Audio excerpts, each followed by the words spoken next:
di atas 2. Oke, saya masih menunggu. Oke. Nah, ini baru menarik nih.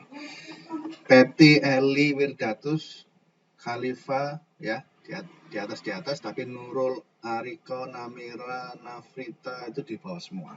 Nah, ini berarti kalau sebelum-sebelumnya itu relatif homogen semua jawabannya, ya yang sekarang ini jawabannya berbeda-beda.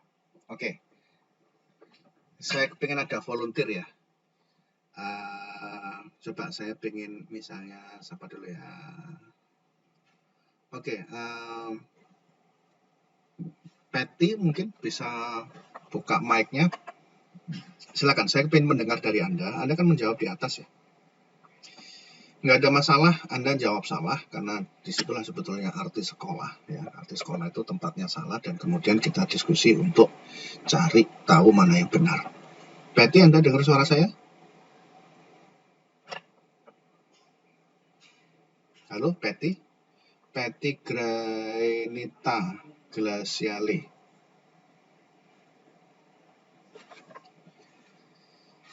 Bisa dengar suara saya? Atau yang lain deh? Eli Ramawati. Eli, dengar suara saya? Iya, Prof, dengar. Ya, oke. Anda kan jawab di atas ya. Coba mungkin Anda bisa jelaskan dulu alasan Anda apa. Saya belum akan membenarkan atau menyalahkan. Saya ingin mendengar alasan Anda dulu. Silakan. Yang saya mungkin jika dimasukkan ke rumusnya 0,5 ke 0,75 itu mungkin hasilnya akan di atasnya gitu, Prof. Ya, yang saya ingin dengar dari Anda itu adalah argumennya dulu. Nanti kemudian kita hitung sama-sama nilainya. Ya, menurut Anda dengan pertanyaan yang tadi, ya, apa tadi? C ya kalau nggak salah ya. Nah, C itu increase dari 0,5 ke 0,75, maka logikanya bagaimana?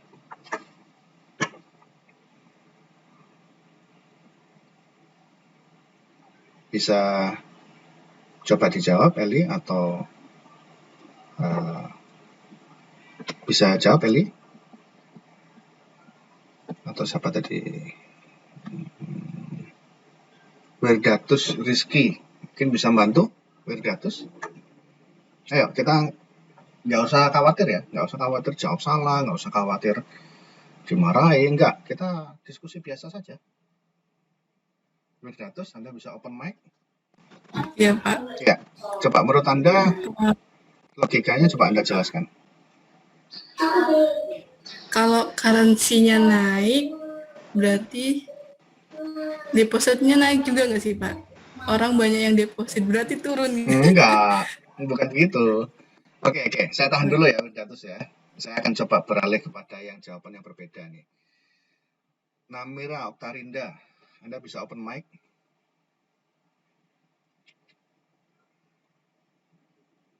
Iya, Pak. Iya, Anda jawab di bawah kan? Oke, silakan. Argumen Anda apa? Silakan Anda mengungkapkan argumen Anda, nanti kita diskusikan sama-sama. Kenapa Anda menjawab di bawah? Atau logikanya bagaimana dulu kalau C increase dari 0,5 ke 0,75 itu kemudian akan di bawah 2,5 yang di atas tadi. Silakan.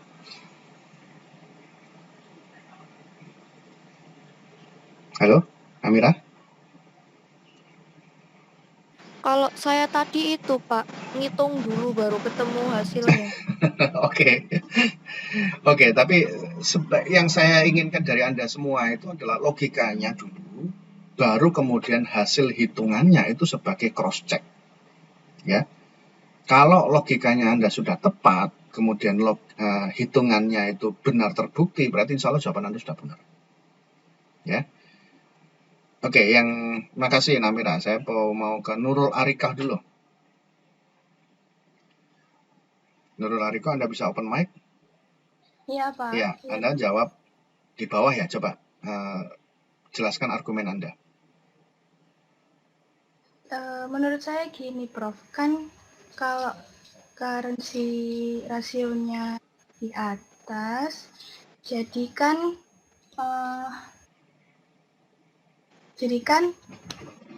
bentar. Jadi kan currency sirkulasinya juga bertambah. Jadi M kecilnya jadi di bawahnya, Prof. Gitu. Oke, ya. Oke, ini ada yang menjawab nih. Dida Selma. Oke, Anda sudah menulis, tapi saya izinkan Anda untuk open mic untuk menjelaskan lebih lanjut. Silakan, Dida Selma.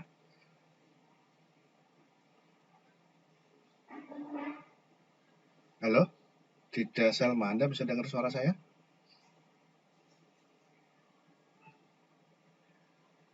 Mungkin. Oh, oke. Ya udah, ada technical problem ya. Tapi jawabannya Dida Selma ini yang benar, yang ada di chat. Ya, C meningkat. Ingat ya, C itu adalah currency in circulation. Artinya kalau C itu meningkat, jadi tadi yang saya cerita tadi, kalau depositor tadi waktu menerima cek ya, 100 misalnya ya, dari borrower gitu ya, terus dia kemudian meletakkan semuanya ke bank, berarti bank itu mempunyai kemampuan yang maksimal untuk bisa memutarkan lagi. Karena di customer itu meletakkan semuanya di bank.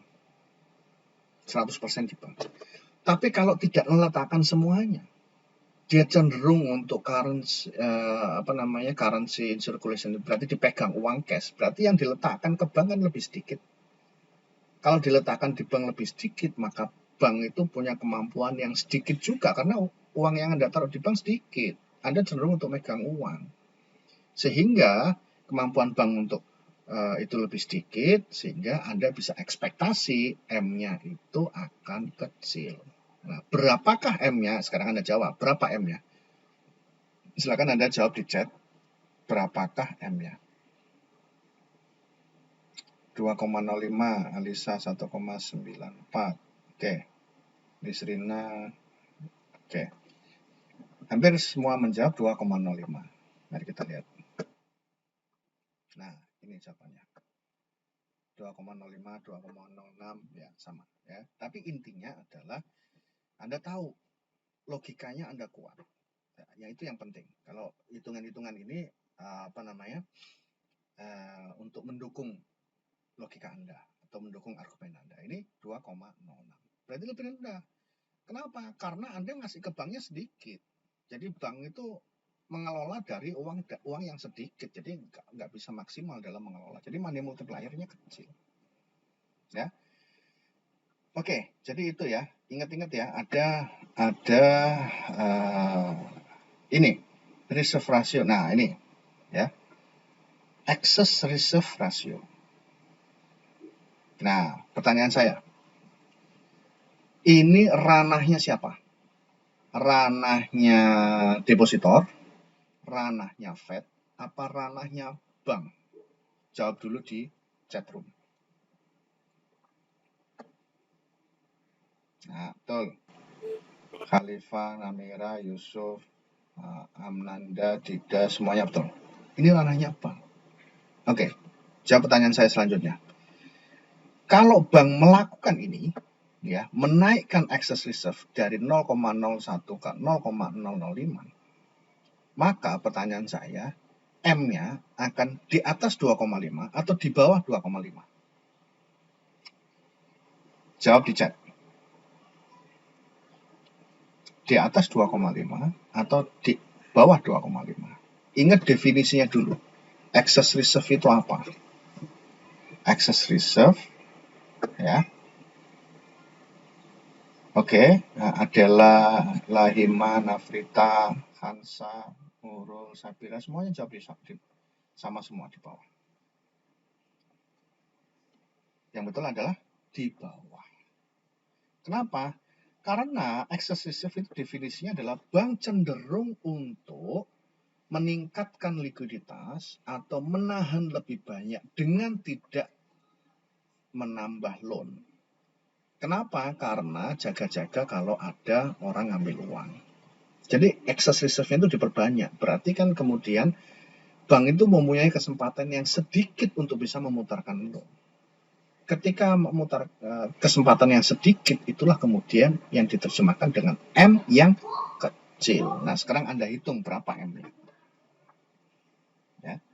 Anda hitung M-nya berapa. Silakan.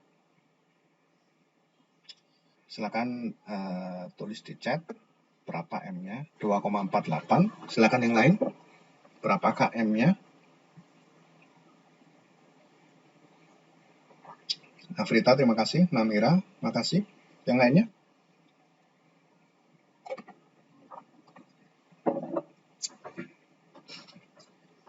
Silakan.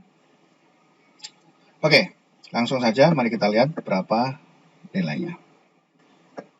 2,48 ya. Excess reserve E ini 0,005 ya, yang sebelumnya 0,01 dan ini letaknya kan di penyebut. Kalau penyebutnya lebih besar ya berarti kan M-nya ini lebih kecil. 2,48. Oke ya. Jadi ingat-ingat 3 ranah itu ya. C ini C kecil itu adalah customer, berarti ranahnya depositor. R itu reserve requirement, ini adalah ranahnya Fed. E ini adalah ranahnya bank, ya itu. Ya. Nah, kemudian hal yang lain, ya. Faktor that determine money multiplier, market interest rate, ya. Jika E increase, market interest rate-nya itu naik, the opportunity cost of holding excess reserve itu tinggi. Apa maksudnya? Maksudnya begini. Kalau E itu increase, E itu naik, ya. Bank akan cenderung untuk kalau bank itu kan supplier of money ya, supplier of loans ya. Sama halnya kalau di pasar barang, itu adalah penjual orange, penjual mangga, dan interest itu kan harga dari pinjaman. Kalau di pasar barang itu adalah harga barang tersebut. Ya, kalau harga barang tersebut naik dan kita bicara pada ranah penjual itu kan senang. Wah, harganya lagi naik, yuk kita jual lebih banyak. Nah, sama halnya dengan dalam cerita ini. Kalau interest rate itu naik, maka penjual dalam hal ini adalah bank, itu kepingin untuk menyalurkan sebagai pinjaman. Kenapa? Karena harga interestnya sedang bagus, sedang naik. Makanya disebutnya opportunity cost of holding excess reserve rises. Maksudnya itu rugi kalau kita itu meletakkan uang ada di bank, lebih baik kasih pinjaman saja karena interest rate-nya naik. Jadi keuntungannya akan lebih besar bagi bank karena interest rate-nya tinggi. Customer nanti harus bayar lebih banyak kepada bank. Nah, itu kan diuntungkan banknya. Jadi jangan kemudian naruh excess reserve banyak-banyak. Gitu maksudnya, ya. Jadi faktor apa yang kemudian mendetermine money multiplier itu adalah suku bunga. Jadi kalau suku bunganya tinggi, berikan kepada sebagai pinjaman kepada masyarakat karena bank akan diuntungkan. Kemudian expected deposit outflow, ini yang saya bilang tadi, ya. If bank fears that deposit outflow are likely to increase bank will increase excess reserve ratio. Seperti sama. Bank-bank sekarang kalau misalnya di Indonesia gitu ya, pertengahan tahun misalnya, oh ini banyak ibu-ibu, bapak-bapak yang akan bayar uang SPP sekolah. Berarti akan banyak uang akan diambil secara cash. Berarti mulai April, Mei, ya, Juni, itu bank itu sudah nggak boleh ngasih pinjaman banyak-banyak. Kenapa? Karena di situ nanti akan banyak pengambilan oleh customer.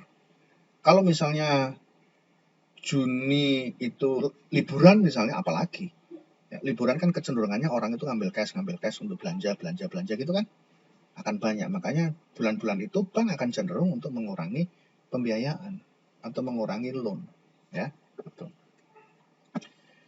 Terus kemudian ini ada MBN ya, non borrowed monetary base. Terus kemudian ada diskon loan. Nah, diskon loan ini apa? Diskon loan itu maksudnya adalah pinjaman yang dilakukan oleh Fed kepada bank, ya, yang dilakukan oleh Fed kepada bank. Maksudnya itu bagaimana? Kalau tadi kan ceritanya itu Fed itu membeli bonds, ya, membeli security-nya, ya. Nah, kalau sekarang enggak. Kalau sekarang itu Fed ngasih pinjaman kepada bank, ngasih pinjaman. Ya, berarti hutang, ya. Berarti sifatnya adalah hutang. Nah, ini diskon loan itu adalah hutang.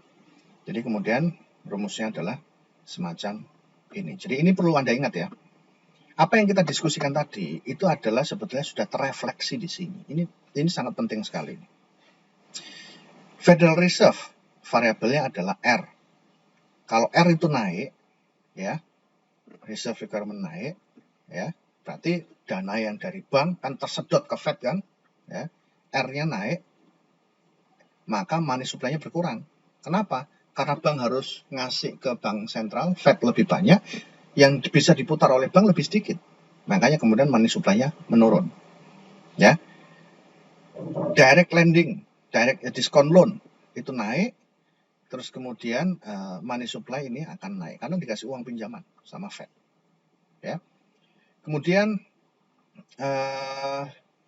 monetary base-nya kalau dinaikkan, maka money supply juga naik, ya. Depositor C. Nah, ini yang tadi saya bilang. C itu naik, berarti depositor itu cenderung untuk pegang uang cash lebih banyak. Ya. Maka money supply-nya akan turun. Ya.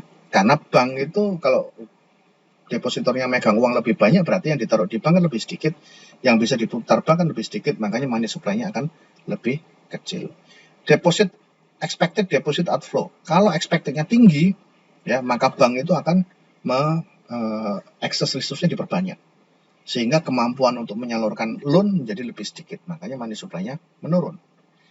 I, ya, kalau I itu naik, ya, harganya naik, maka bank itu cenderung untuk kemudian ngasih pinjaman, sehingga money supply-nya itu adalah naik. Nah, ini sangat penting sekali untuk Anda pelajari, ya. Bisa jadi ini keluar ujian juga. Tapi ini adalah kunci, ya, kunci untuk chapter 16 ini. Oke, kalau sudah paham ini semua, ya, sekarang ini waktunya sudah tinggal segini, ya. Saya akan masuk kepada tulisannya Prof. Kamil dulu aja. Ya, atau sebelumnya ada pertanyaan?